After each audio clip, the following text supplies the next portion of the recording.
Okay, is that spirit offerings? If you wanted it. Yes, bring it up here. I need to borrow a Georgian bell from somebody.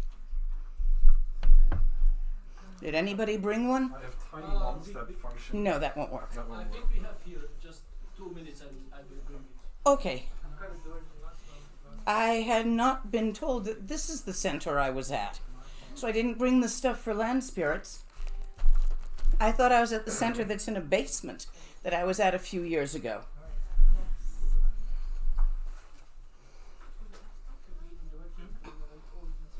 So I didn't grab them from my suitcase tonight, not thinking I needed them.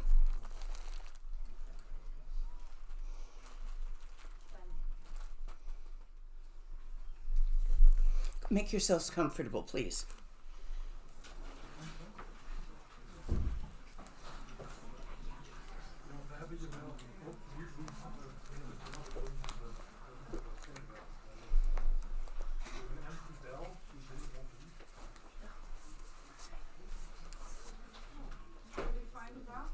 You know, they're looking. Something will turn up.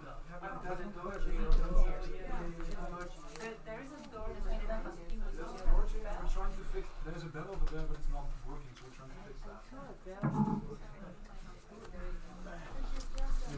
Corner chair.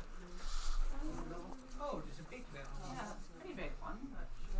Does it bell? Oh yeah, that's in next. Oh, that's great. Bell doesn't ring. Let me see the inside. It's empty.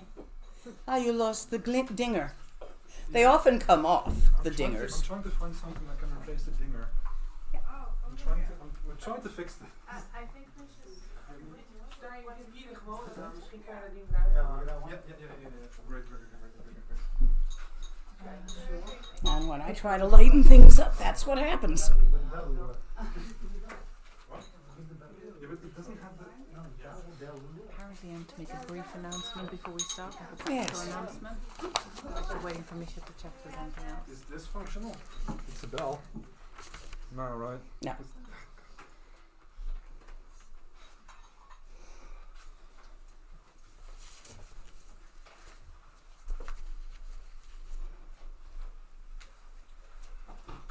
We'll work it without. We can.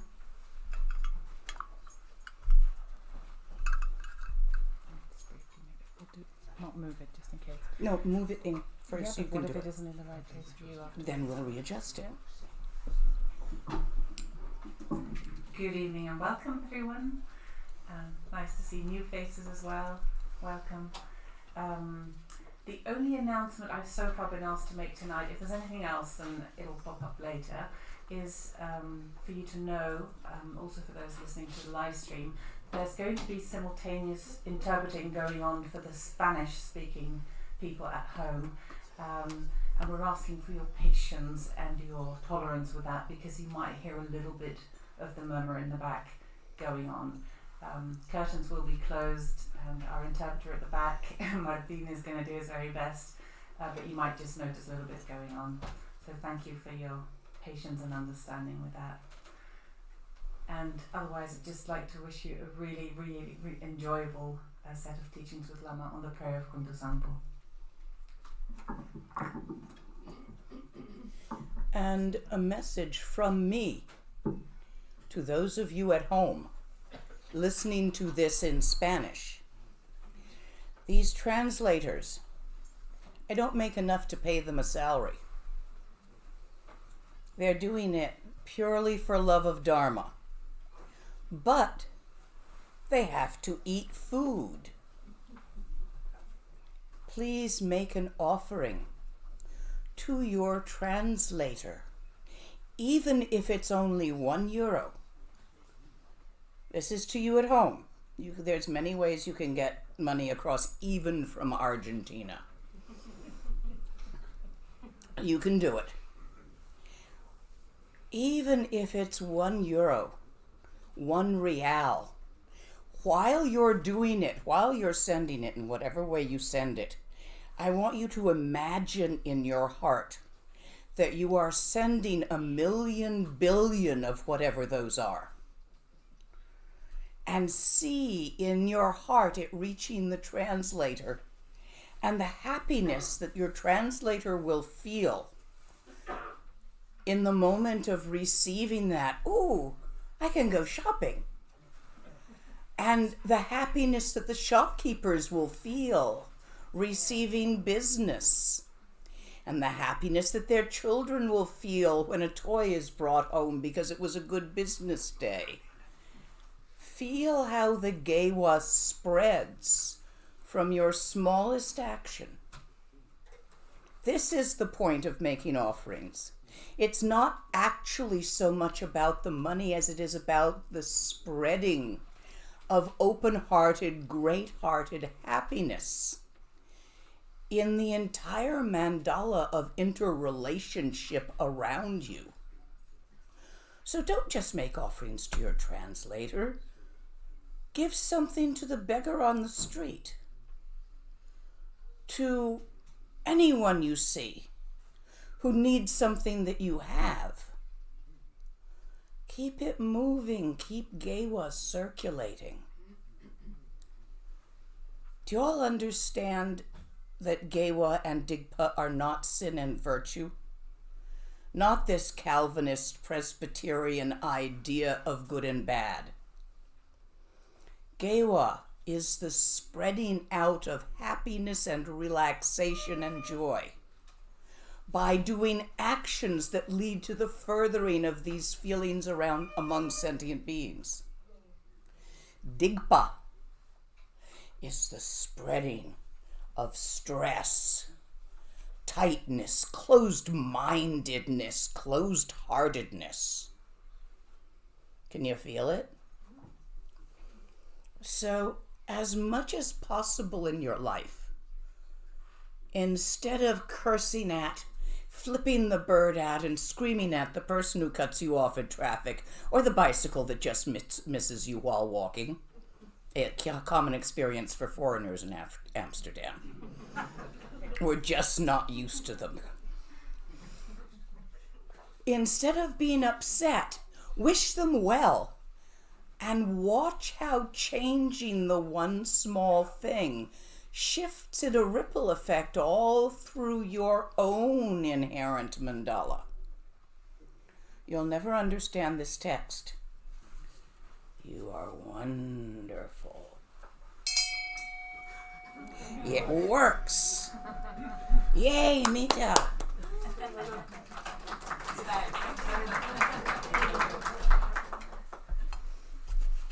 Do you understand what I'm saying there? Because it's an important point. The practice of Gewa, of open-hearted, open-minded, great-heartedness, simple, kind actions which are open, not closed. You're not kindly forcing someone to take the cookie they don't want because they're not in the mood for a cookie. But you like cookies, so you're going to try to push a cookie on them. That's not Gewa. They're going to feel more stressed, not less stressed after that.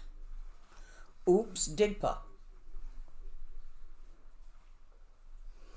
So, see the effects of the actions you take. Are they creating or are they creating oh? Just that.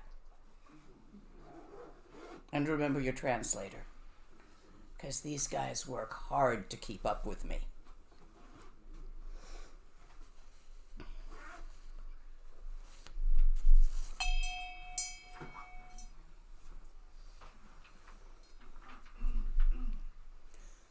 Ambala me sanje rimboche. Kumbala me damcho rimboche. Drenpala me gedun rimboche. Jamne kunchok sumla chopabo.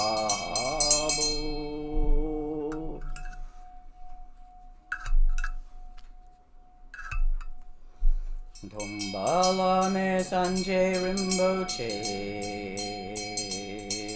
Kumbela me damcho rimboche. Bala me gedun rimboche. Kamne kunchok sumla chopabu.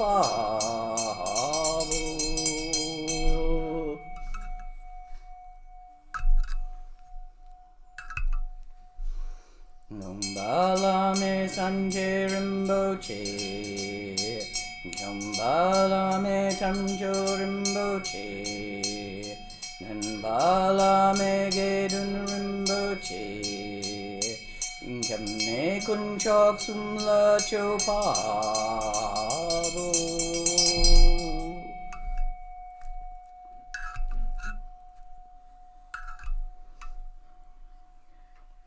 You can take the offering out now, whoever's going to do that. Take it out to where they are mostly gathered, because they're around. I heard them come. Okay. In the sound of the bell, you can hear the change, even with this.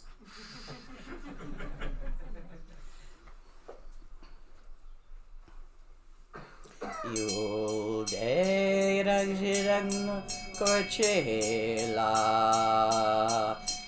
Zatong lekpe chude din bulwe Now jo pon la samdang drupa dang Sanje ten beje pe chen le zu Che nam cho ching sol wa ta pe tu Dak sok kandu ni pe sap sok su Ni dang ol pan tap su shewa dang Cho dang ta shi pelwe ze du so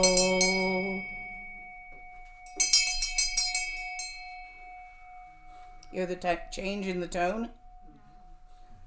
It echoes more when they're around.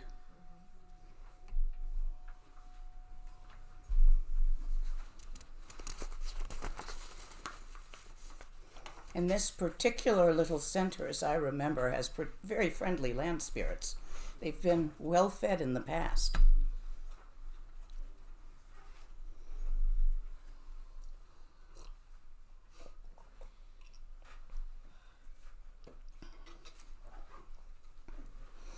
Chuku Kuntuzangpo gompoi Dorji sempagarab dorji dang Shere singe bardo shidlabde Dedam abzan tata tusum chi Dzogchen jupe lamala solo deb Argem pema junela solo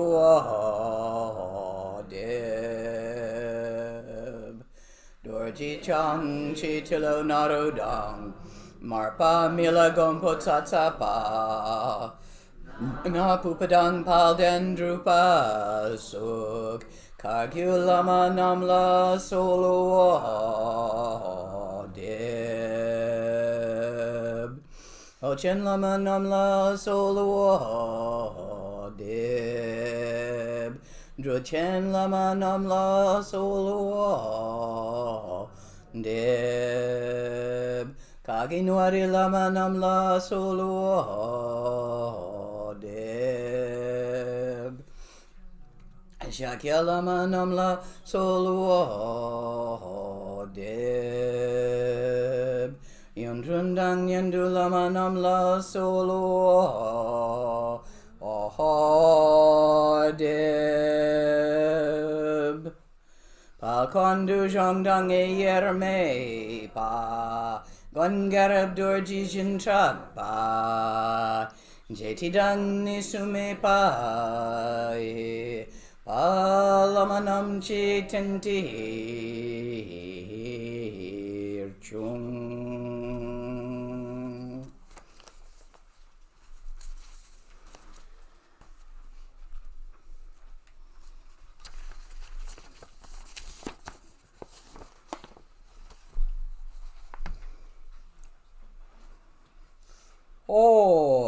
nang si korde tam chen kung Jichik lamni dribuni Riktamarik Chotrulti Kuntuzangpo monlamgi Tamchi chuying bu rang du ngompar dzogte tsangi shuk. Ho, all that appears and exists, all this, both samsara and nirvana, has one ground, two paths, two forms of fruition. The magical displays of awareness and unawareness. Through this, Samantabhadra's prayer of inspiration, when I invoked the lineage, the first thing I invoked was Kuntuzangpo. That is Samantabhadra in Tibetan. Same thing. Just switching languages here to say Samantabhadra instead of Kuntuzangpo. In the Tibetan, it's Kuntuzangpo Monlamgi. May all attain complete and perfect awakening within the palace of the Dharma Dhatu, the absolute sphere.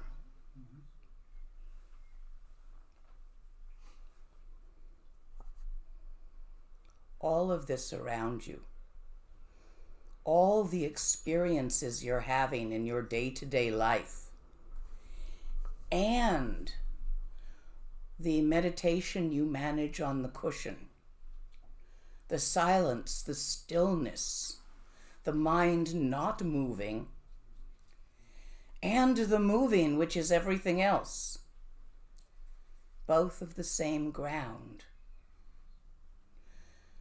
You cannot stabilize the moving.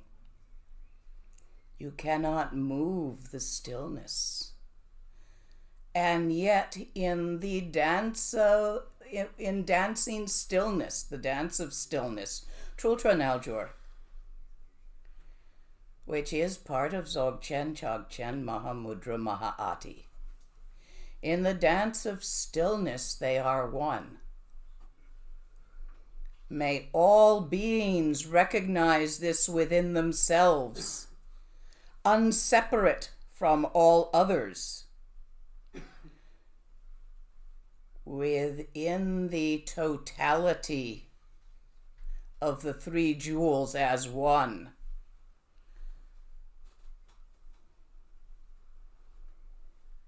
The true awakening, which is not separate from around here today. Kungi jine dummachi rangjung long yang chodumi korde ningmeng medu deni rikna sanjiti marik semchen korwarik cham Kamsun semchen tamcheki, jomu jidon rikparsho. The basis of everything is uncompounded, not a mixture of things. Singularity but. A self-originating expanse, vast and inexpressible.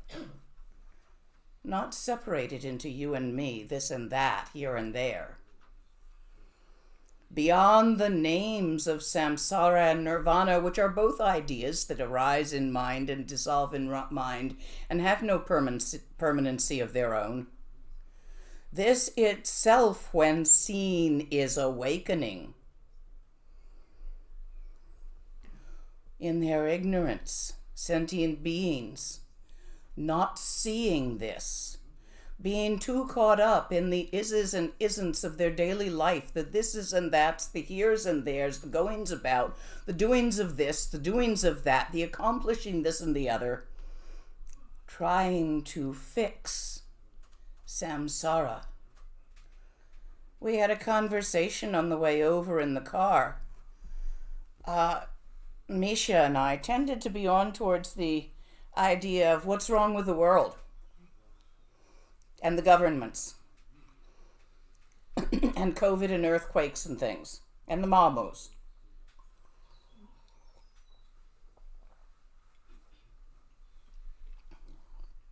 And when you think about that, global warming, all the problems, your little hands want to reach out and fix it. Yeah? Your little brain wants to find the pivot to change it, to take action for the benefit of all beings. And you feel helpless if you can't figure out what that action might be that might actually have any effect anywhere.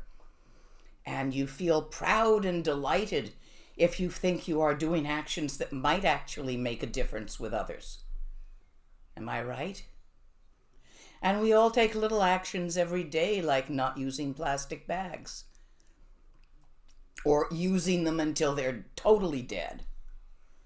Reusing and reusing, trying to cut down our carbon footprint. We take all these actions, and we keep ourselves so busy trying to fix everything. And of course, it never fixes. Not really. You get a little bit of a fix here. You elect a better government for a few years. And then there's another vote and you elect a worse government for a few years. You know, it goes like that. In democracies. In monarchies, the old king dies, you get a new one. Maybe he's better, maybe he's worse. Change, impermanence. Even if you could get it all perfect for a single instant, including getting yourself perfect in that instant, whatever you think perfect is. Me, I want to be 6 foot tall, but you may have your own. In all of that mucking about trying to get it perfect, that busyness, we miss the innate, inherent, beyond perfection that exists and permeates this moment and all others. May all beings throughout the 3 realms realize the meaning of the ineffable ground. Here it's referring ground of mind. But of course mind has no ground. You've looked at your mind. You haven't found any solid ground in there. Now have you? If you haven't looked at your mind, you ought to be doing so. It's important. I mean, it is the king of you, isn't it? Everything you do, you think of it in your mind first. And you got it without a user manual. For me, Dzogchen's just the user manual. But then I'm not a religious sort. And of course, the universe in its humor made me a priest, but oh well. Take a moment, pause from trying to fix every problem you see. Relax your attention.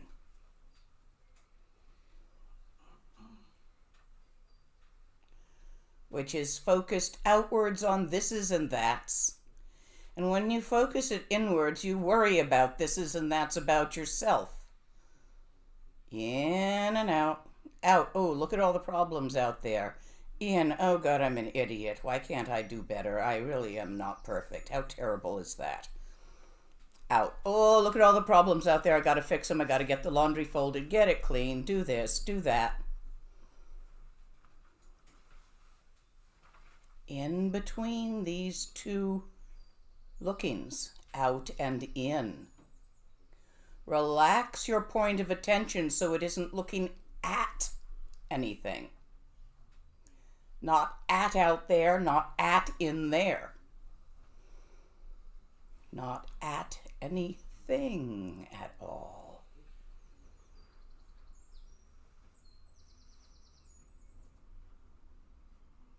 Allow the sensory input of the 6 senses to come and go as they do. Bird song, armpit smell, damp dog, taste of coffee. Now let go of that too.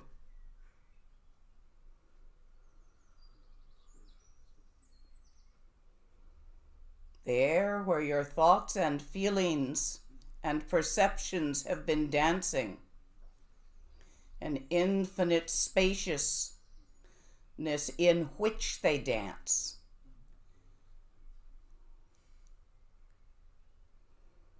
Infinitely open.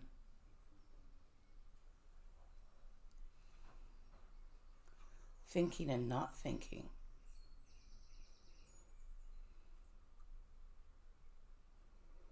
Sky-like infinity.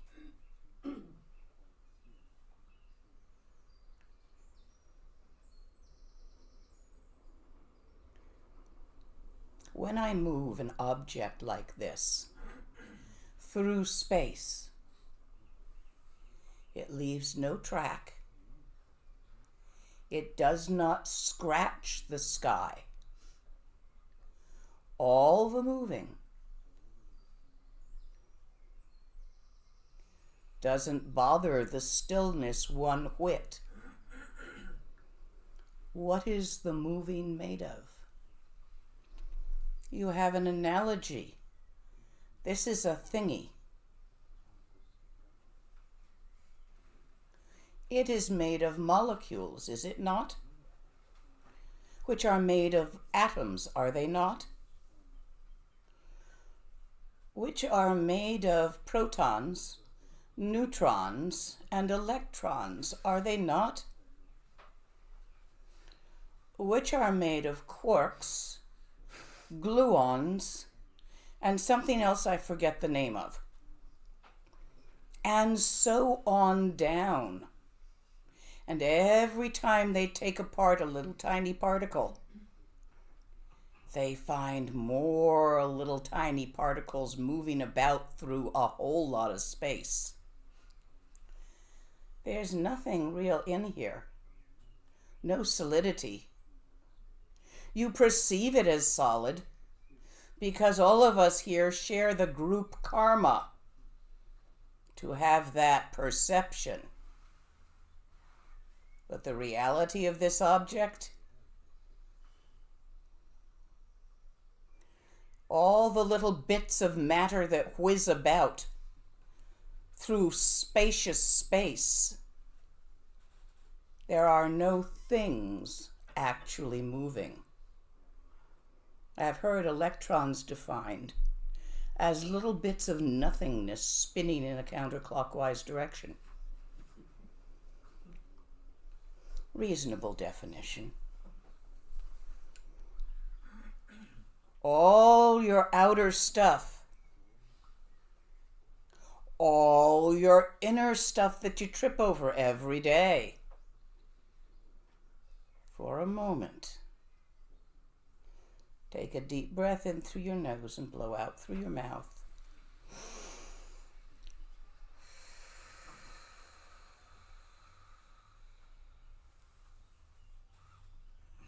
Allow your eyeballs to lose their point focus. Allow your attention to lose its point focus on thises and that's, here's and there's. This sky-like infinitude. Recognize yourself. That's who you really are. And all the little bits of thises and that's and here's and there's and nows and thens and thoughts and feelings and sensations and stories about the sensations and why you're feeling this and why you're feeling that and what you're feeling about it and what you think is really going on. Look at that dance. It's not made of anything. So leave it be to dance freely in the sky-like openness of your awareness.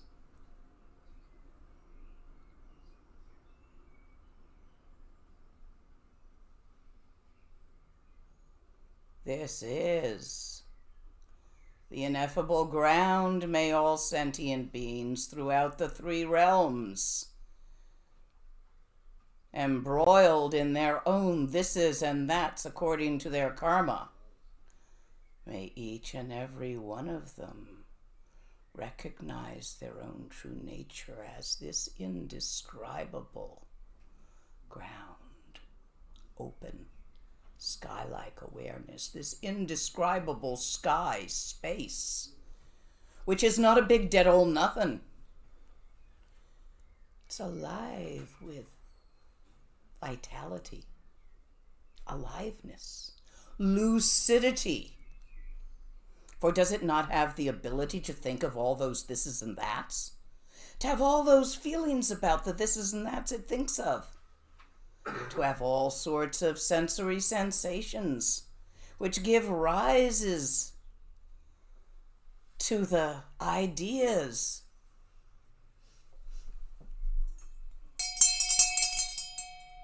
See the ideas that this sensation of sound gave rise to?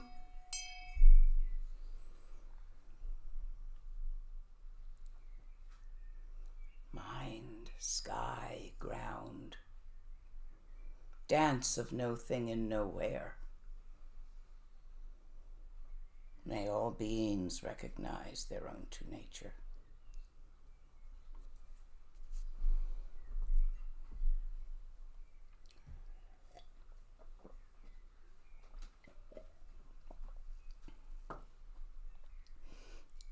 Assistant, can you get the lid off my coffee and pour me some more water? I wasn't sure who I had today. Oh, there you are. Okay. Thanks, Gilly. Can you come around? You wanted the coffee? I want the lid off the coffee. And I want the water in the glass. Because I'm getting thirsty and I don't want to get so hoarse I can't keep talking to you. Kuntuzangpo ngai kyang. You can me pa ji don. Diani jila rangjun rik. Chinang drokur kyon mata. Dren me mupe dremago. De chirang nang kyon mago.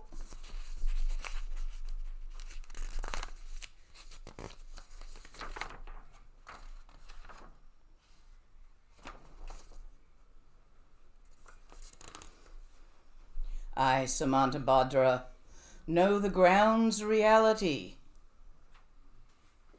This open, ineffable, awake, aware, vast, unlimited lucidity,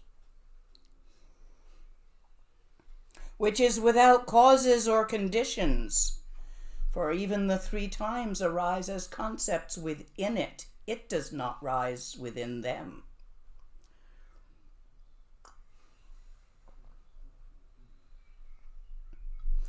It originates by itself within this very ground, is unspoilt by perspective, supposition, or denial. Perspective. Oh, look, I'm here and you're over there. That is an oops. Really? This room? We're all in it together. This life? We're all in it together. This planet? We're all in it together. This time? We're all in it together. This universe? We're all in it together. And as such, you are in me. Because I look at you, and I feel you, I recognize you, and therefore parts of you affect what I think. Since I am the mind in which the thoughts arise, they are in me, they are who I am. You're in me. And you who are listening to my thoughts in this moment, wherever you are in time and space, we're in each other. You're in me because I'm thinking about you. I'm in you because you're thinking about me. And we are changed by the thoughts, and our karma changes and we go forward. no separation.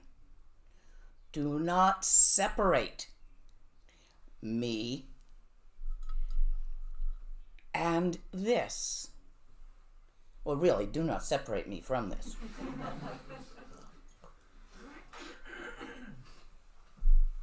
You are your mandala. You're not a thingy standing in the middle of a mandala that's not you. Everything you see is influenced by your past, your background, the language you think about it in. The mandala you perceive, it's actually you. Don't separate. Supposition is all the assumptions, cultural, like it should be fair. I think that's a big one around here.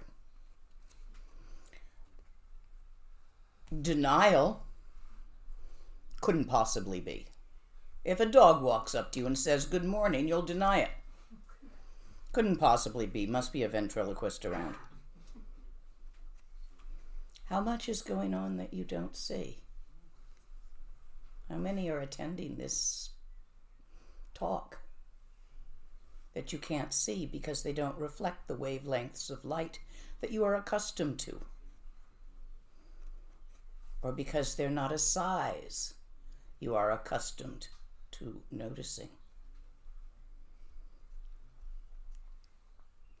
Unobstructed by the darkness of unmindful delusion, that which is self-manifest is thus without fault. Mind itself. The lucidity, not the specific thing it thinks. The ability to think. And the empty, lacking duration, lacking solidity of the thoughts themselves, not what they say, what they're made of. This is spontaneously arising, sparkling, dancing across time and space without any boundary of beginning or end.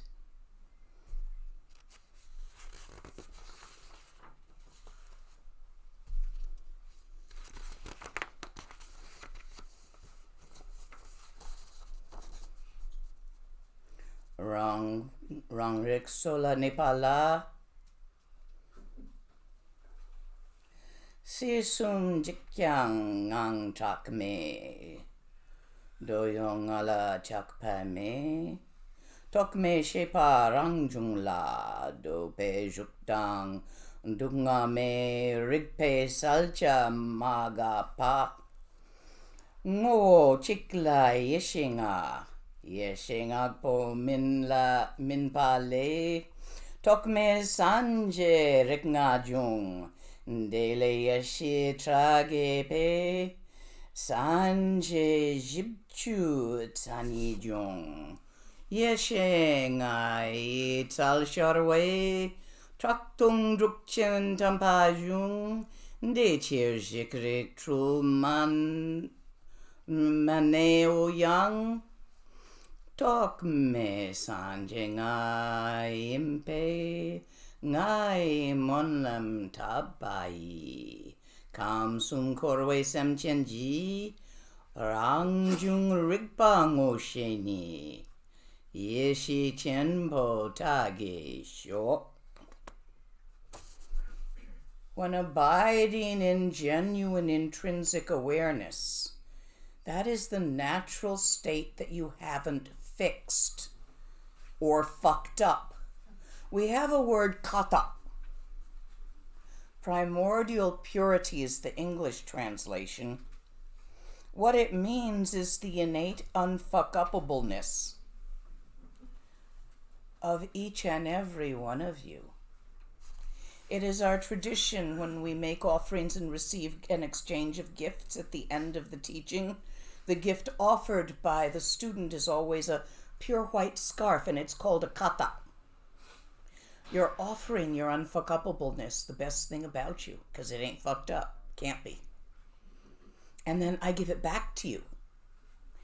That way, We're acknowledging that we share the same unfuck-upableness, katak, primordial purity.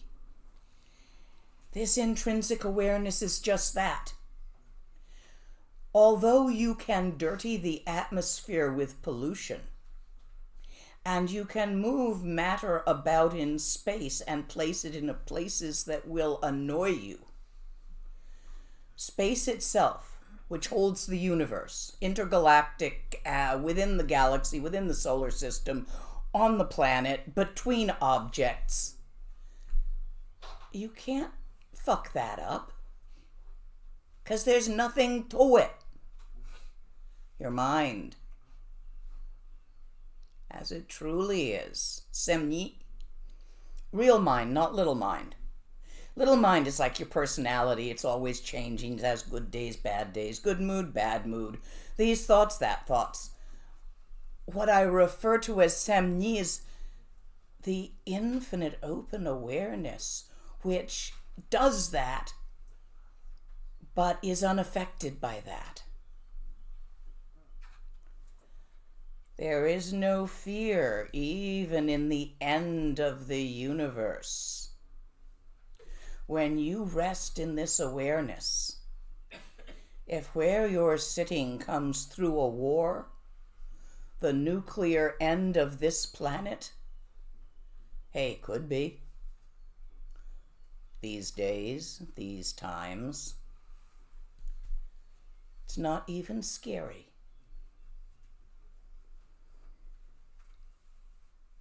In open awareness, the cycles come and go. Long body is seen, and there is no need to cling to hope and fear. Nor is there attachment to the 5 sensory delights.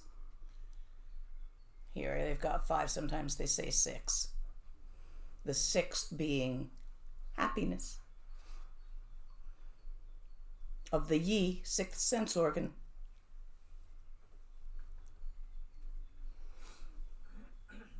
All sensations are moving, changing. All sensations of the 6 senses, happy, sad, pain, pleasure, itch, hungry, too full, ate too much, sleepy, awake. Continuous change of sensations, yes, throughout the day and night. You can't stop that. That is not made of something. It is only errant belief systems of sentient beings that attributes those sensations to some problem out there. Or to some problem in here. We're just rolling by. Karma. In self-originating awareness free of concepts, even pain is only pain when you name it pain.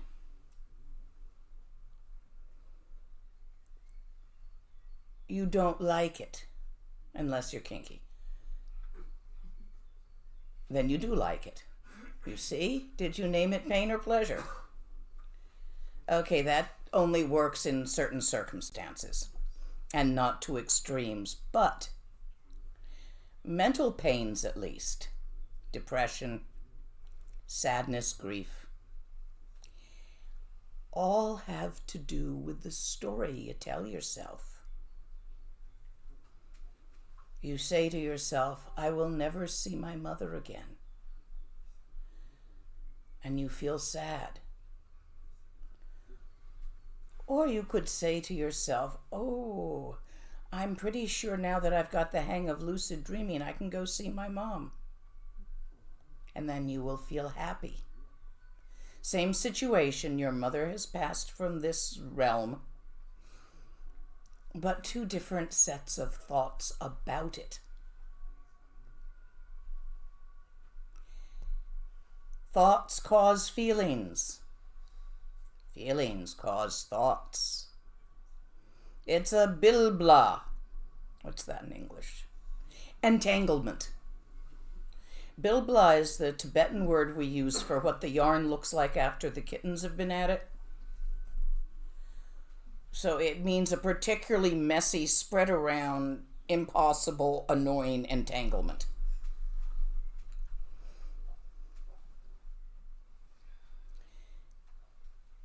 All these concepts, these ideas, arise in your mind, the ground of mind.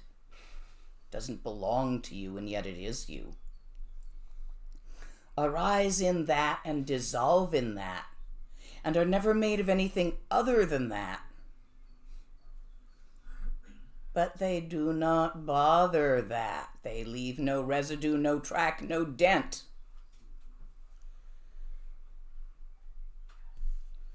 In this way, there is neither solid form nor the 5 poisons. The 5 poisons are lust, jealousy, fear, anger, desire for stuff, miserliness, and depression. These are actually 5 categories, because competitiveness is in the ball with jealousy, and loneliness is in the category with lust. Lust, loneliness, urge to merge, gotta find a mate, oh dear, they won't like me, all of that. Not just,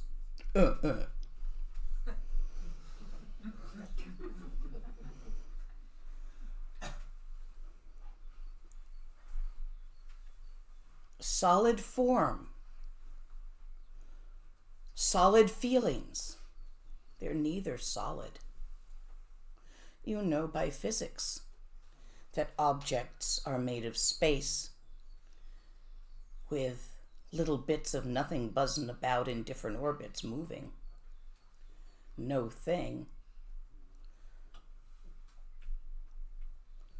You know from your own inspection that your feelings do not actually exist as a solid. The unobstructed clarity of awareness, in which the transparency of thoughts, feelings, and perceptions is obvious, is one in essence and 5-fold in wisdom. Feelings are the life force of it. So when those 5 categories of feelings are not justified or suppressed, they unfold into their natural state of the 5 wisdoms. And fear and anger become a clarity of precision. And jealousy and competitiveness resolve into simple competence of flow, in which there is no separation from the doer, the deed, or the thing done to. And since there is no separation, it just happens in a perfect way. Lust and love arise as bodhisattva. And when you are not constricting them into a single point, like trying to find them through a tube, my one mate, when you relax into the open awareness of the love for yourself and others equanimously in the entire universe, beyond love, it is the very vitality of the universe. And so it relaxes into the real bodhisattva. And when your miserliness and fear of running out of whatever it is, money, food, love, is no longer suppressed or justified, when you release the constant scrabble to get what you want, and then you want another thing and to get that, when you let go of that, not suppress it, not decide that a good people doesn't have too much stuff, not decide that in order to function in society you need one more suit jacket. Let go. Just let go. Leaving it be.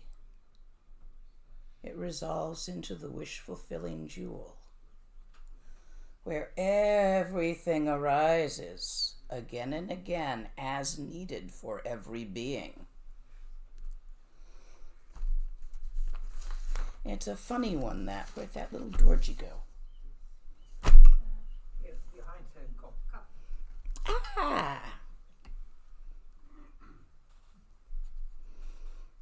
It's a funny one, that.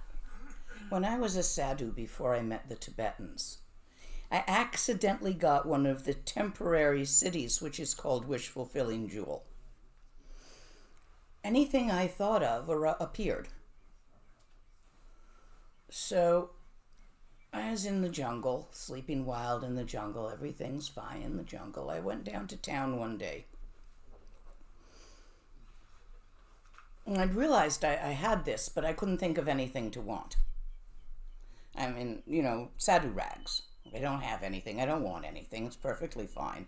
But I'm leaning against a lamppost trying to think of something to want to test out the magic. I'm a Westerner, after all. And so I think bowl of yogurt. Curd. That's really common in India. So up to me walks this Japanese guy all dressed in purple silks with his hippie days. Long flowing hair, beautiful figure, almost like a caricature of beautiful young man, carrying a golden horn for some reason. And he says, I'm on my way to the yogurt shop. Would you care to join me? Yeah. So he buys me a yogurt. And I'm sitting eating my yogurt, looking at the man and thinking, want man. That one, yeah, a pretty man, want. He says to me, so where are you staying? Well, I'm staying out in the jungle. I'm a sadhu. I sleep, wherever. He says, well, why don't you come stay with me? Okay. So I move in with the man, and we have a wonderful time that evening. And the next day, I'm sitting on the deck of his fancy hotel. Apparently, he had money. And, sitting, drinking a cup of coffee he's bought for me. And a woman comes out, and she says to me, you look like you're about... and I'm sitting there thinking, I don't match this hotel in my rags. I need a wardrobe. Woman walks out of a room saying, I'm joining an ashram tomorrow and I have to get rid of all my clothes. You look like you're my size. Do you want them? Thank you. Beautiful silks, just to my taste. Anyway, this goes on and on. Until finally I'm up in Kathmandu. I've got two lovely guys, a Frenchman and an Indian guy, living with me. They fight a little bit, but not too much. They're like matchbook ends, beautiful blonde, beautiful dark one. I'm having a wonderful time, but my powers wore off. I spent them. I wasn't maintaining them. I ended up working 3 damn jobs to support the men, the mansion, the wardrobes, dry cleaning, and everything else, because I had no more magic left. I used it up. It only lasted like 3 or 4 months.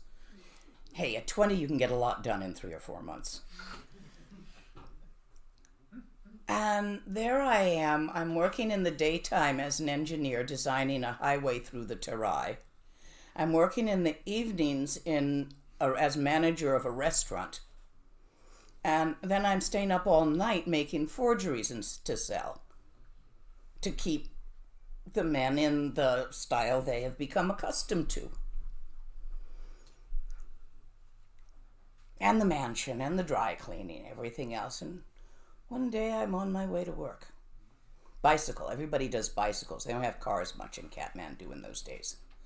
So I'm on my way to work with my bicycle, and I stop while a herd of buffalo goes by to the slaughterhouse, letting it go by. And I'm thinking, well, it's not very different from me. We're all going to die. And I look across the street, and there's this old woman with one eye and, big tit. And she's got this red dog beside her. And the dog's laughing, it looks like, with its tongue hanging out. And she points at me and starts laughing hysterically from across the street. And I look at her and I think, lady, you got a point. I could have been doing this in Teaneck, New Jersey. So I didn't go to work that morning. I rode my bicycle out of the city, out into the rice paddies and as far as bicycle track would go, and then I abandoned it. And I kept walking out into the jungles. And after a while, I went up a hill, a small mountain, and the top was a garden, and in the garden was a Tibetan monk. I said hello. He said hello. He apparently spoke English. I spoke a little Hindi then, but not much else. Well, Hebrew and French, but that's another story. And we spoke for a few minutes, and I said, hey, have you Tibetans got something that doesn't wear off and doesn't need maintenance? Because this roller coaster thing where you get the magic powers and then they wear off and lead you go split, that's not what I'm looking for. Have you got something that doesn't wear off and that doesn't have to be maintained? And he says, yeah, we do. I said, can you teach it to me? He says, stick around. Yeah, I will. Yeah, I'll give it a try. You stick around. And that's how I met Tibetan Dharma. Thank you, Ekazadi.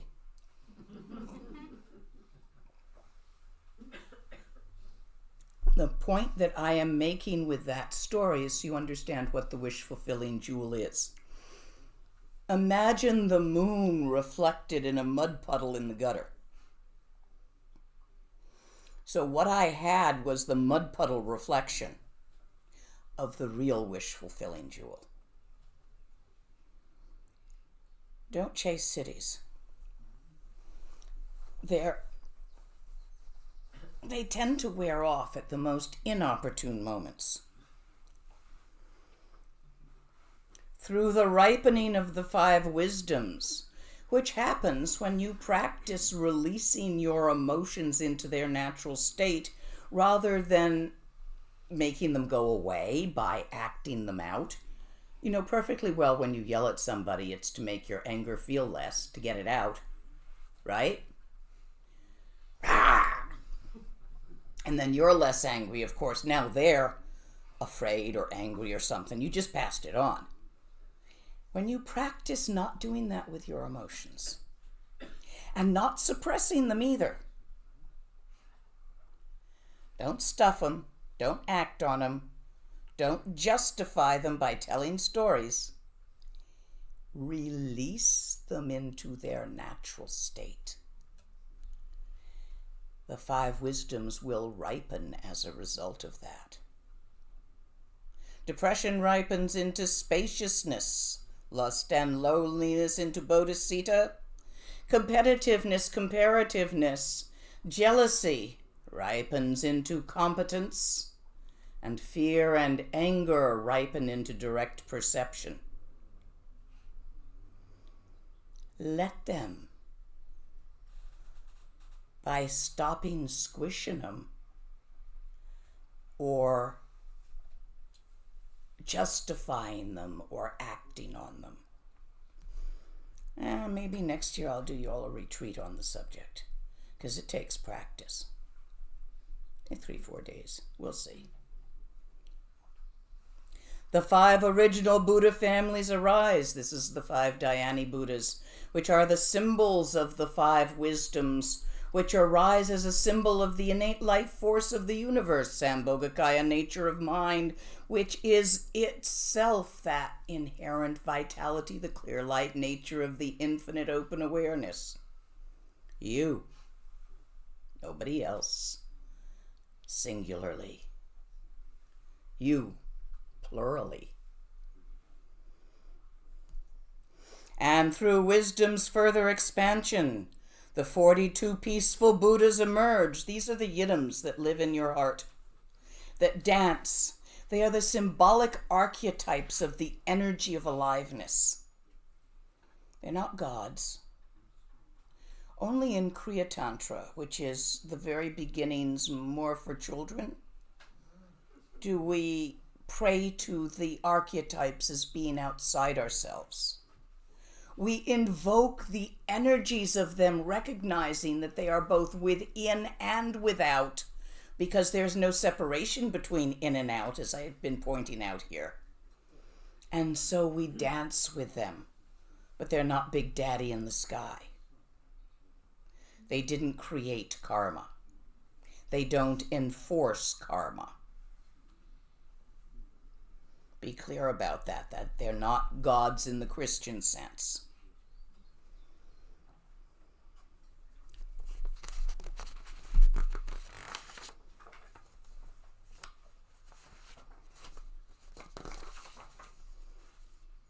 With the upsurge of fivefold wisdom's power, with the upsurge of the innate vitality, the clear light nature of the universe, the essence of the brightness of the Tiglis, the 60 blood-drinking Herokas appear. These are not wrathful gods. They're fierce aspects of the innate life force of all life, which has its fierceness. Look at Mama Bear, to protect her cubs. Look at your own self when you have your baby,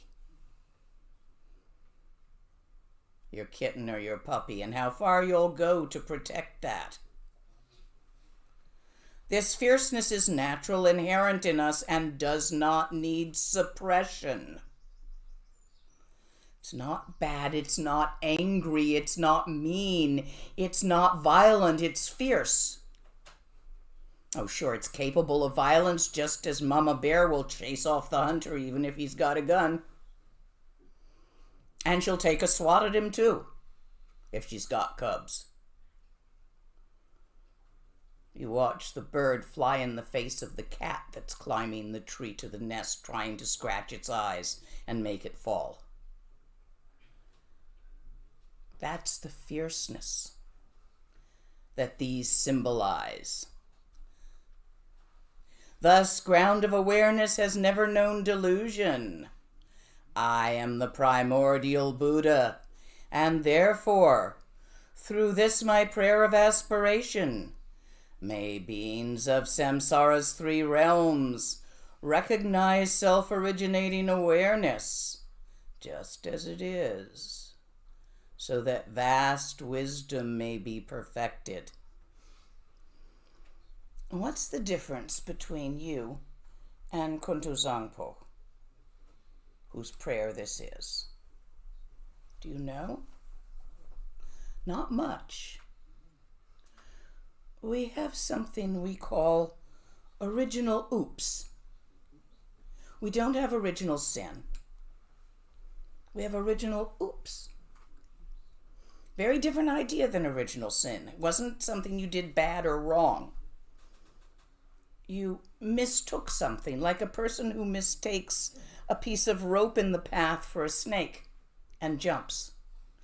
Oops, it's just a rope. You don't feel guilty about that, do you?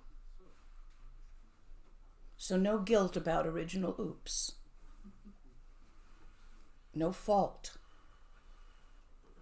It was simply a tiny little misperception. And it didn't happen long, long ago, far, far away. It's a misperception that occurs to you in each and every moment. You do it again and again until finally you don't.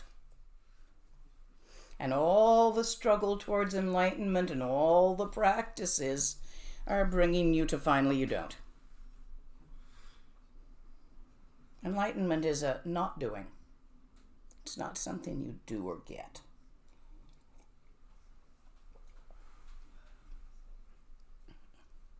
What is that misperception? That tiny little oops? You have a sensation of your eyeballs, for example. See this? You think it's over here. It's not. When you see this, you experience a sensation of your eyeballs.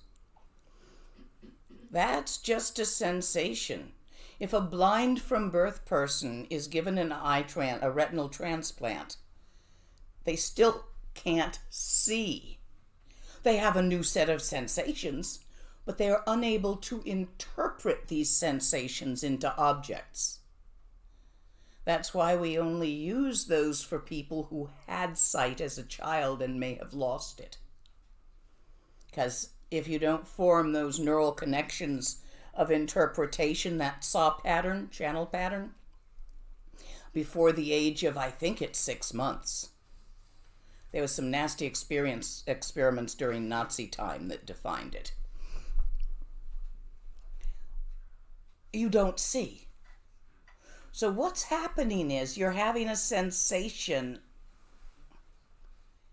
You're interpreting that sensation as an object over there, rather than recognizing that you're having a sensation in your mind in which you think that's a bumpa and that those are thoughts. And then you have feelings about the thoughts, and that creates karma, and so it snowballs. When you see objects and you do not reify it, this unravels.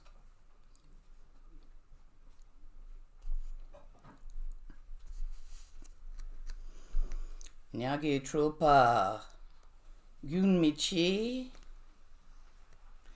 Jewa Chatya Samiji Gangla Gangdul Natsoktun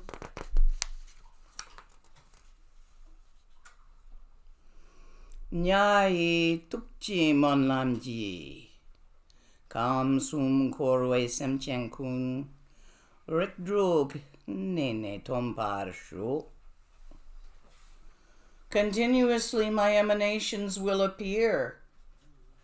For having recognized this,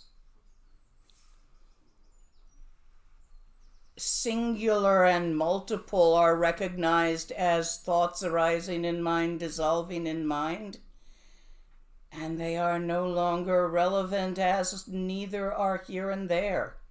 So continuously emanations will appear.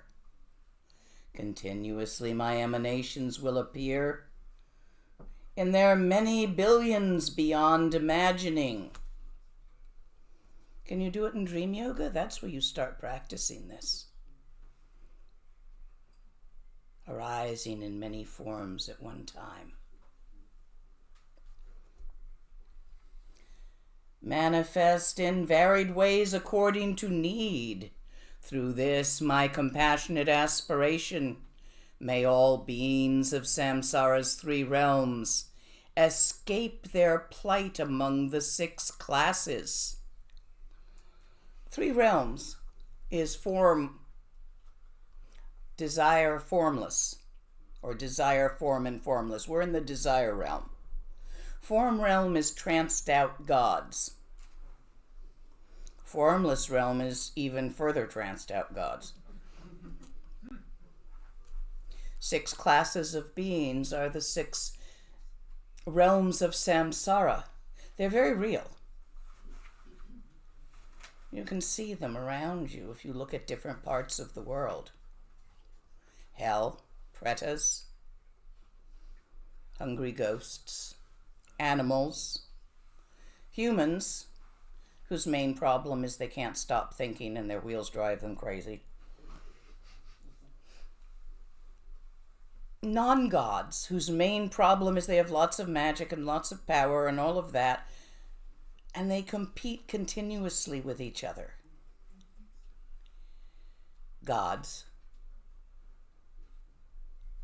The 6 realms. There's a story that Lama Yeshe, who happened to be that monk I met in the garden, Lama Tupten Yeshe, told. He said, once upon a time, a man was walking along on a national forest path, and he came to a tap with good water, so he turned it on and he filled the cup he was carrying and he drank and wandered on.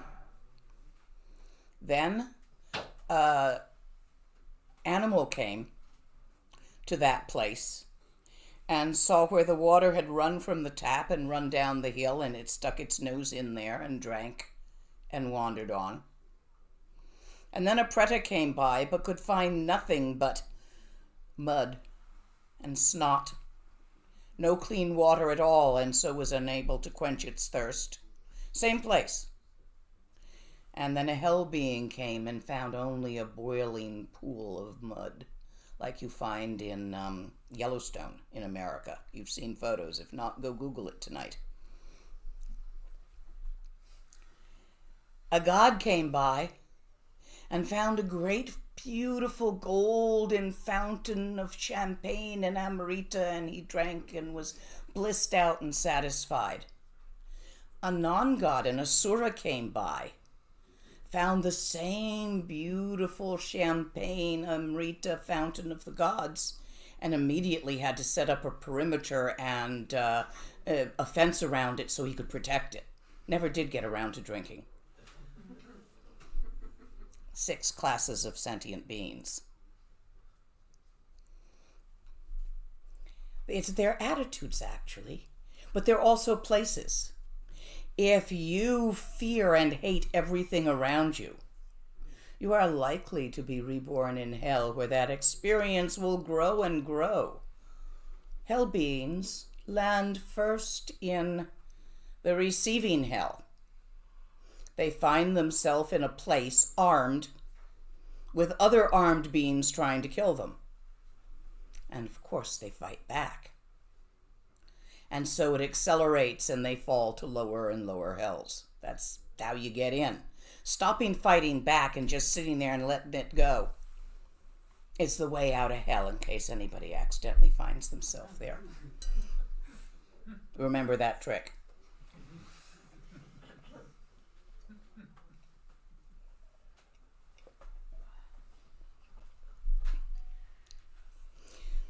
Dang po semchen trupanam, jila rigpa, masharwe, chiang jine tome wa, dekamarek trulpe ju, de la hiki gyalwele, ngang trag shipa zasis ju, de la dakshan jajin ki, bachak ramjin tepale,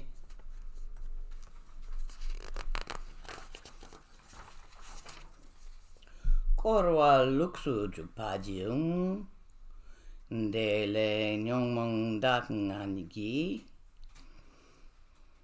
duk nge lale yunchime, de tier samchen trulpeji, drin mi marek yimpe chir, sanje ngai monlamji, kunge rigrang shi shok.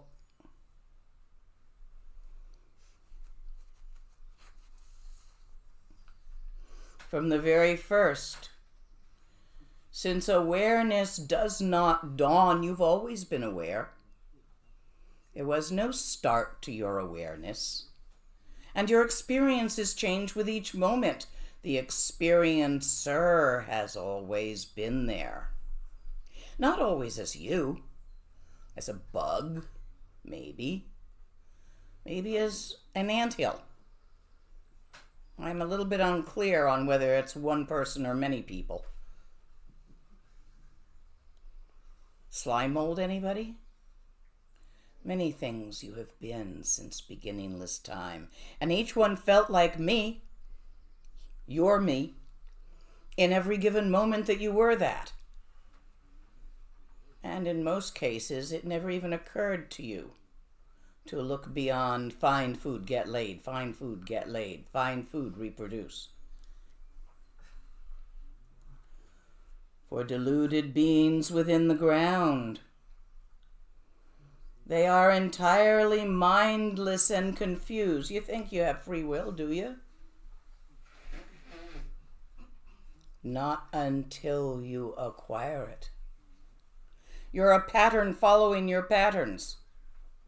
again and again doing the things that you think are your personality, that you think you're raised to do, and so you do it that way, and all your past trauma and everything else.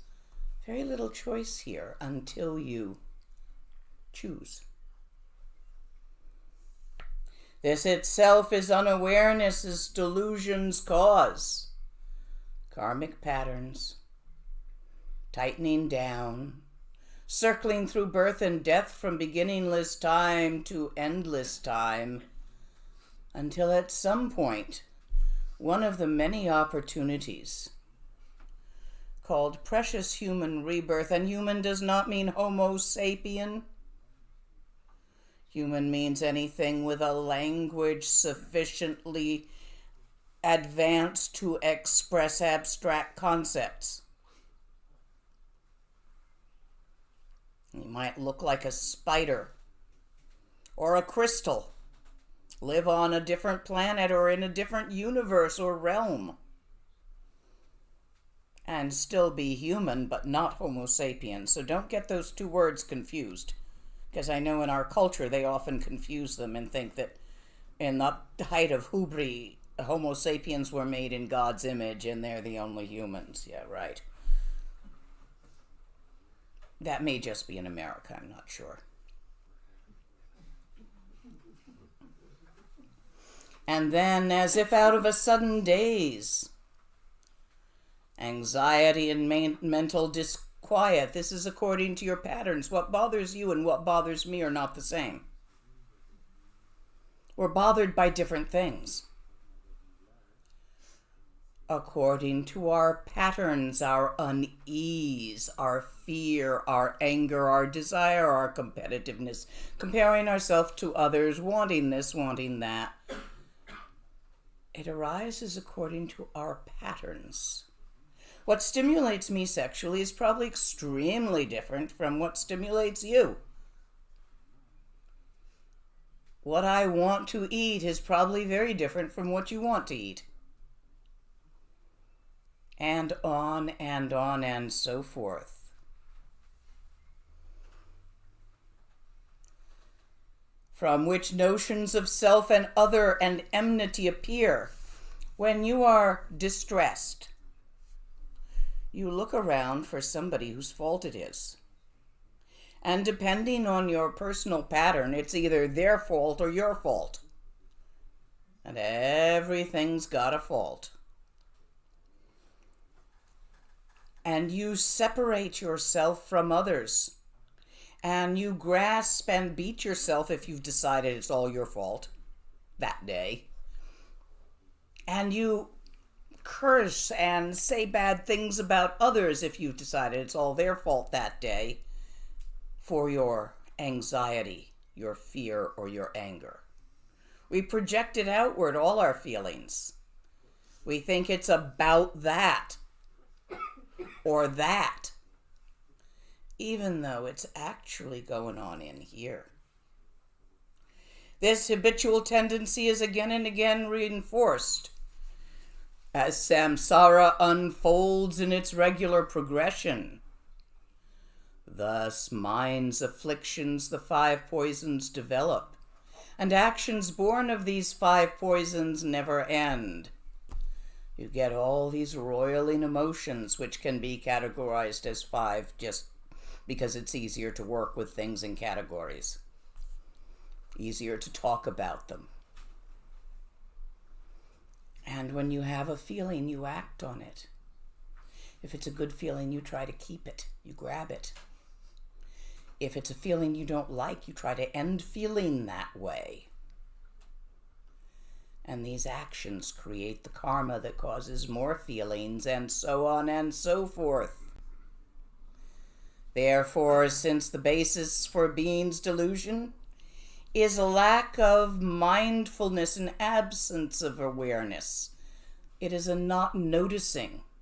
It is being so caught up in your own stuff that you don't even take a moment to pause and notice innate naked awareness, your own primordial Buddha nature. Through this, my aspiration as a Buddha, May all beings recognize their own awareness. That is as far of in the text that I'm going tonight. As we have 3 sessions, and I've broken it into 3 reasonably lengthed parts, because probably about now you've got some questions. So let's go for them. If you don't, I'll throw things at you.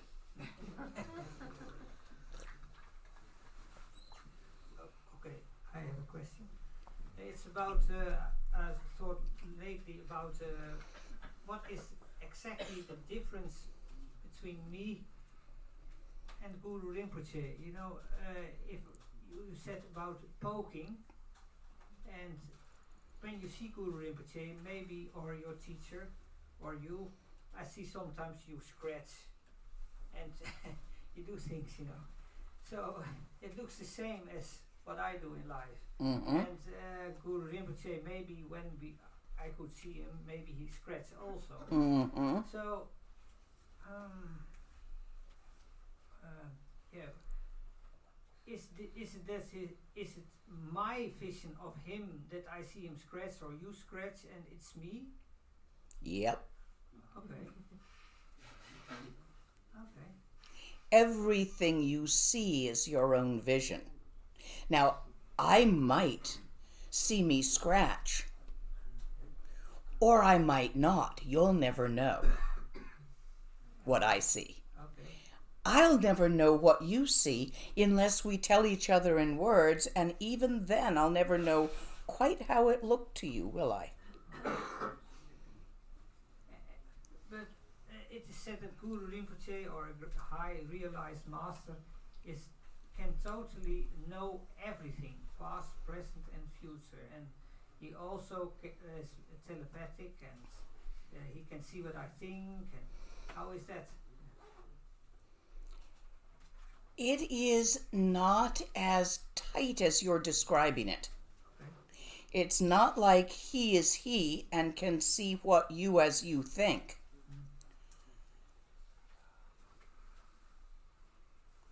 One time I dreamed that I was in a hall teaching many different people. At the same time I dreamed, as each one of those people, that I was in a hall receiving teachings from Lama Lina. And each and every one of those people had a childhood. Not all of them thought about it during the dream, but they all had one. And they had friends who weren't present at the moment, and families, as did I, as Lama Lina, but I was each one of those people as well. It's not like I, as Lama Lina in that dream, knew what he was thinking, but I was also him, and her, and her. Each individually not knowing what the other was thinking, but all of them simultaneously at the same time being the same. That is as well as I can describe it to you. And that itself is an analogy. The reality you subscribe to is rather squished. Have you not noticed? Yes. Work on loosening that. Have you tried the mandala practice? Yeah, I finished it. And were you able to perceive a flat earth? That's not what I thought about it. In what I realized in my mandala practice, how do you say that in words? That everything is so multifaceted, and so immensely rich. It's beyond words. Everything you look at, if you look good at something, then it's endless. That is what not a flat earth or so. Let's see.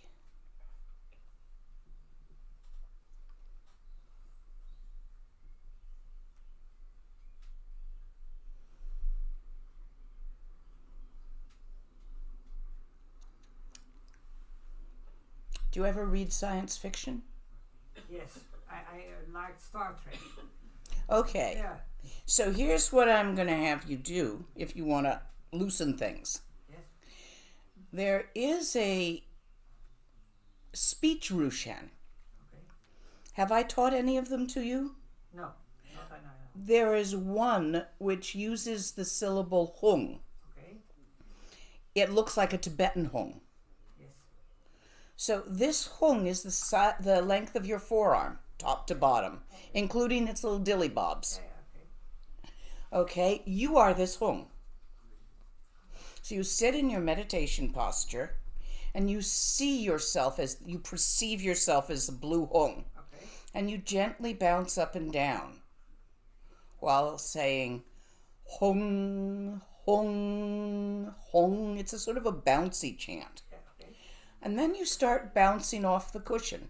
Now, your body stays on the cushion, the hung bounces off, but you're the hung. This is one of the few practices you do with your eyes closed. Okay. And you bounce to all the places you've ever wanted to go, Oh, nice. including the Enterprise, Deep Space Nine. You bounce from planet to planet. Oh, And you keep going to all these different places. And you can even go to the next galaxy over if you like, okay. which Star Trek can't. You can go anywhere you want, but you have to go the way a man walks. Also, other times? Also, in other times in the Middle Ages and... Not in this practice. There's a different practice. In this practice, we're just working with space. Okay, okay. But to do this, I want you to perceive as the universe as being somewhat disc-shaped. Okay, Not the planet, the universe. okay. And I want you to go to all the places you want, that you've ever wanted to go. Oh, nice. Yeah. Keep doing that, visiting all these places until you can't do any more. Go to the western edge of the universe and do hung, hung, and with a loud hung, jump off the edge, shot like an arrow from a bow, Okay. into the light out there. Okay? Okay. Practice for you. And once I'm back in the West, I'll see you in group and we'll talk about it. And how many times a day or a week or every day? Or... Until I'm back in the West. Yes, I understand that. But every day till you're back or every hour or what? No. I won't tell you that. Okay. Lots. Okay. Let's see what this does. I want you to jump into the strangest places you can find. Okay. Also small, let's say, where bugs live. No, your home stays the same size. Okay. But you might be able to jump to a planet where that was small, like where bugs live. Because it's a bigger planet. Okay. You see? And you can also jump out of this dimension into other dimensions Nice. Yeah. where the rules of physics are different. Okay. And you float. No, you jump, you boing, boing, boing. You know those shoes they make that have springs in the heels? Understand, but if you set other dimension, other rules there, then at some If you get to one where you float, you float. Oh, okay. If there's no gravity, of course you're going to float. Okay. Okay?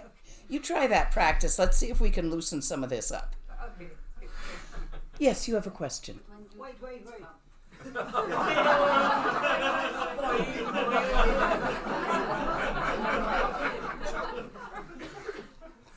When you jump in into like a deity you like, you prefer, like Tara? No, that's not this practice. That's something else. That's something else. But when you idealize the places you like, then maybe. I don't think this is the practice for you. What?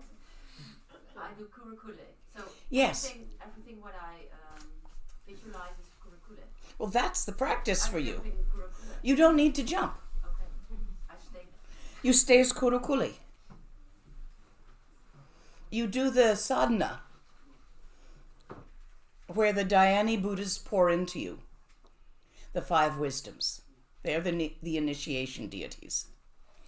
That's your practice.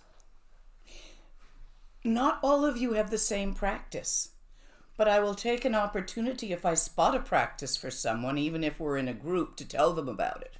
I hope you don't mind. It may not be the right practice for everyone else. It might be the right practice for somebody else. Other questions? Yes.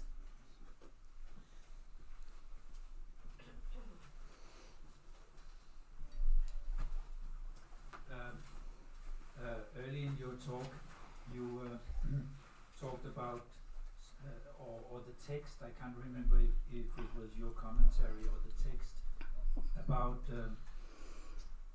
kind of being completely without perspectives. Yes. And you gave the example, for instance, that we are most of the time bound in some perspective, like I'm sitting here and you're sitting there and so on. Mm-hmm. Often, in Dzogchen teachings, they talk about being completely without reference points. Mm-hmm. Same thing. Same thing. Yeah, okay. Yeah. Pointing at the same thing. Pointing at the same thing, yes. With different words. Here the text uses the word perspective. Yeah. There's other texts that use the word reference points. Right. But they are both pointing at the same thing from slightly different angles. Mm-hmm. Was there more to the question? Yeah, and I guess that is what we are kind of practicing when we practice Textual. To let go of reference points, to let go of perspectives. Textual, cutting through, is a letting go. It's cutting through the bindings that bind you to samsara, and perspectives and reference points are among the bindings. You see, we always, as sentient beings, separate the doer from the doing, from the done. So, I moved a bumpa. This is I, doer, moved, doing, bumpa, done, thing done to. We separate those. We think that there's the bumpa, the moving is something that occurred, and here's me that's separate from all that. That's the perspectives. Because in reality, the pattern has flown from moment to moment, in which the appearance arose in the mind of several sentient beings as a perception that a bumpa was moved from place to place by a lama. But actually that is simply the arising perception in a group of minds as perceived. And there is not a separation even in that, but an unfolding of a 4-dimensional pattern.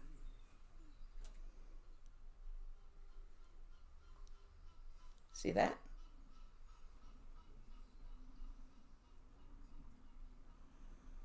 Just pattern. And all the little places where the lines of pattern cross, the nodes, think they're I. And as the movement of time and space, which hold each other open, Duration is required for an object to move from point A to point B in space. Without duration, which implies time, there could be no movement. Without movement, and there would be no point A and B. Without that, there would be no space. Time and space rely on each other, and so create time as the fourth dimension, so create a fourth dimensional pattern, which we perceive from our limited sentient beingness within samsara as many, many things moving through time. No things, just the pattern. Omoga City dances.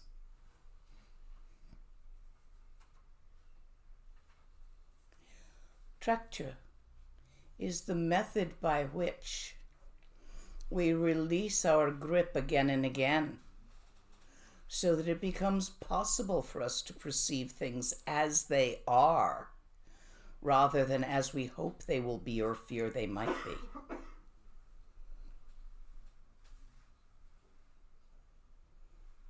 Other questions? Anything from the online? One question, but about the translation. From which translation are you reading from? This is the one you can find at Lotsawa House. I like it because of the clarity of the way the Tibetan is printed.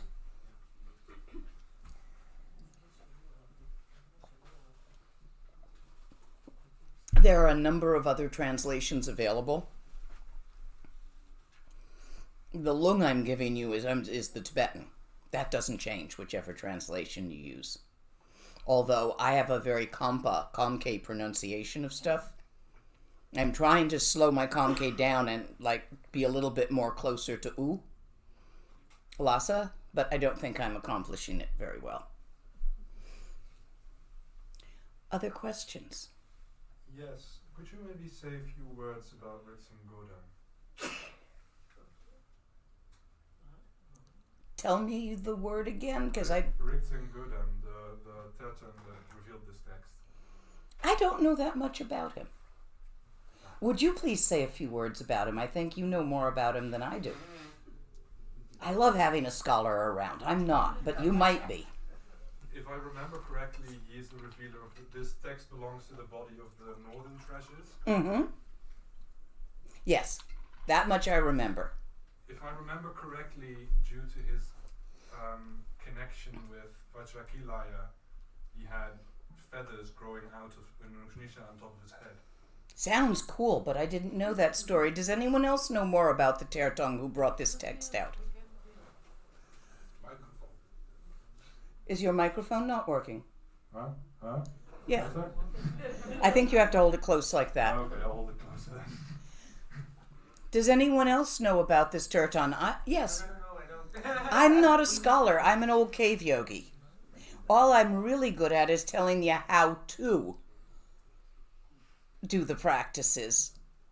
But the begats, I'd need a text that had that in it. And I know there's a book that you've got. Do you remember, Sasha? No. You didn't bring it. Yes, but there's not so much about Not so much about him in there? the text. Okay, well, somebody Google it and get me all the information tomorrow. I will Google it for tomorrow, yes. Thank you. And then you can tell people. I love learning new stuff. It's why I'm always trying to encourage people with a scholar's bent to go become scholars.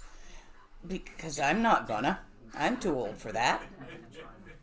In the years when that would have been, to go to Shedra and to become a scholar and all of that, I was sitting in a cave, being a yogi, so different path. This is the beautiful multiplicity of the universe, which even the concept of singular and multiple, either one, they're inaccurate, they're extremes. There is great suffering in samsara, but there is also great beauty. Don't throw away the baby with the bathwater. Don't try to get blankness. That's not the way out. That's not the way to freedom. What have you found? Yes. There is some. Wait. You need the microphone so the people at home can hear you. Very stressful job.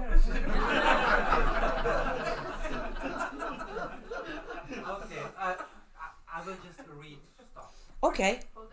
The prayer of Kuntuzangpo is a term of teaching. It was revealed by the famous Nyingma Turton Rizin Gödemcha, also known as Ngönruk Gyaltsen, around the 14th century, 1337 until 1409. Rizin Gödemcha's previous incarnation was Nanam Dorje Dujong, one of Guru Padmasambhava's 25 hard students. Dorje Dujong was born into the Nanam clan at Tsangorong in central Tibet. His father was one, and so goes on. It's just a lot of detailed information. That's important detail if you were a Tibetan. Mm-hmm. You're locating someone. Yeah. His father was one of King Trizong Dötsen ministers of state. Dorje Dujong was also the king's minister of religious affairs, and he was one of the first 5 messengers to invite and receive Guru Padmasambhava at the Tibetan-Indian border. When Guru Padmasambhava came to Tibet, Nanam Dorje Dujong entered the Vajrayana path. He received many teachings and practiced them, especially the teaching of Vajrakilaya. He achieved high realization, could ride on solid rock with his purba. By the strength of his meditation power, he knew was Samya monastery had been completed and arrived in time for the consecration of the dedication ceremony by making use of his mastery of the wind element. I have much more. Continue. Ngönruk Gyaltsen was born in 1337, the 10th day of the month of miracles, female fire ox year of the 6th Rabjung.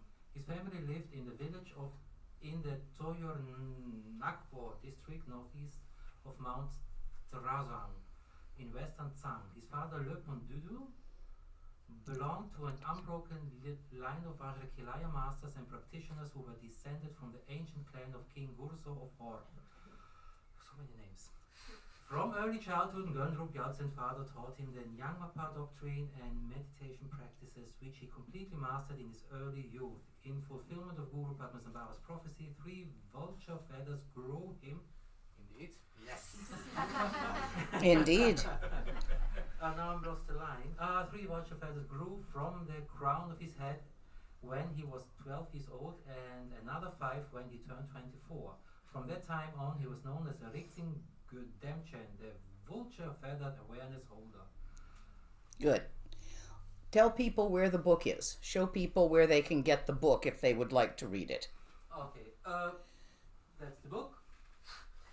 It's a very nice book. Pass it up to me where I have the camera. I've read parts of it. I didn't read that part because it's not a book I actually have, but it is a hard find, to be honest. Can you see it clearly on the screen? There are no new books available. I found it in a second hand online bookshop, and you can purchase it still in Amazon.com, but not in Europe. I don't know, but it's not so common anymore. Well, you can chase it down if you would like to read it, and share it with each other. So the trick with sharing books, I am terrible about it, is you put your name, email, and stuff inside the front cover, and then you have a place in your house, in your bookcase, where you write down what you lent to who. That way both of you have a prayer in hell of remembering whose book it is and who's got it. It just might come back. Well, what's the title? Wisdom, Discovering Infinite Freedom, the Prayer of Kuntuzangpo. Commentary by Khenchen Palden Sherab Rinpoche and Khenpo Tsewang Dongyal Rinpoche.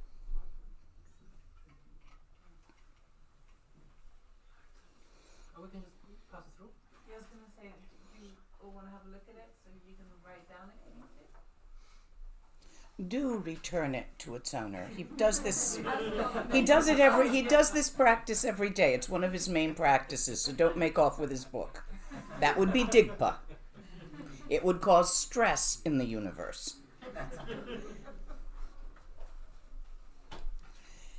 Yeah, I am close to needing a bathroom. Any more questions on the topic of this today? Not on the topic. Well, give it to me anyway.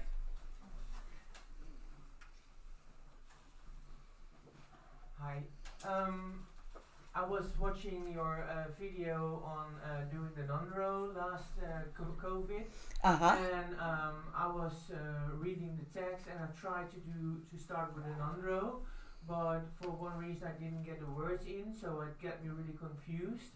So I was talking about it with Jaap, and we were discussing maybe it was better for me to do the Longchen Nyingtik non-row. And because he's got a book, and Frank, my other friend, he knows a lot about this. What would your advice be for me? Because I think it's really difficult to get all the words in and do the prostrations, and it makes me really insecure about what I'm doing. Okay, well, I thought that this was the shortest version of the Longchen Nyingtik, although I did add a little bit. So I think you're looking at the direct, very shortest version. Go for it. Okay. No problem. You can still be in the Nundro group if you want to work with the others who are doing it. There is some use to those words, but you don't need them. They're a cookie for those who want them. Those particular mantras in the beginning. Instead, just go with the part that you want to do. Perfectly fine. Okay, thank you very much. And yes, it is the Nyingtik Nundro. There's a long version and a short version.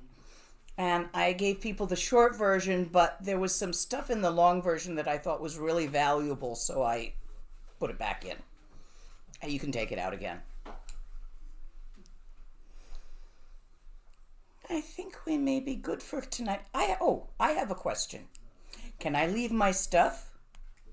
Or do I have to pack it up and take it home? We will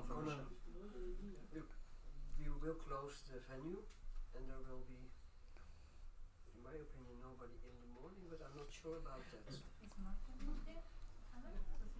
Because we rented it in the afternoon, in the evening. I don't know if there are people. Is there anyone here who belongs to this place? There's nothing else happening. So I can just, it's only a text. So I'll just leave the text for tomorrow. Make life easy. Yes, go ahead. I'll ask tomorrow, it's fine. You can ask today. I might not know tomorrow. I might know today. You never know where the pattern's going. Well, you mentioned that it's, where'd it go? His primary practice, and I wondered what are the ways, because later in the text it talks about the merits of singing this particular monlam. Yes. So what are the different ways to practice this? You sing it as a monlam. Okay. That's how you practice it. Okay. You also, very often people will recite or sing. Tibetan, a poem is called a song. So they're often chanted. Very often this was something you would do as a preface to Trekcha. You would do whatever your form of refuge is, refuge mantra, or just imagining refuge and your guru blessing you. You would arise bodhicitta using whatever method you normally use for that. There's any number of prayers around here and there. Or you can just imagine it. You might recite this once or 3 times as you like, and then sit in direct meditation of Trekcha for as long as your session was going to be. You know, it's funny. That's exactly how I've been doing it up until now. That's how you're supposed to be doing it. See, you have intuition. You'll often get it right, except for the times you don't. Thank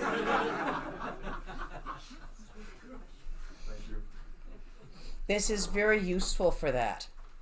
When you sit in Trekcha, in your morning session, by itself it's good, but it's not the banana. Don't forget the quick moments, the short glimpses. That's the key. That's the banana. Yep, that's the key that makes it really, really work. So that you find the inherent stability of Trekcha that does not have to be created. Gewa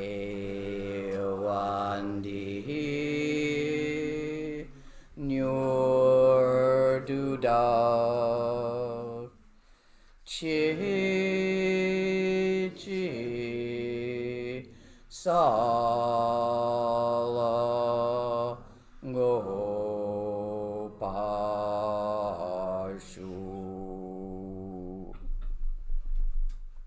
I want to thank you all for the really wonderful care that people have given me. I'm just leaving a stack like this, where it won't blow away. And it's things we need for tomorrow. Am I forgetting anything? Good. We can sign off the online. Remember your translators out there. Yes. Did you want to mention the sponsorship? Oh, yes. One more thing just came up.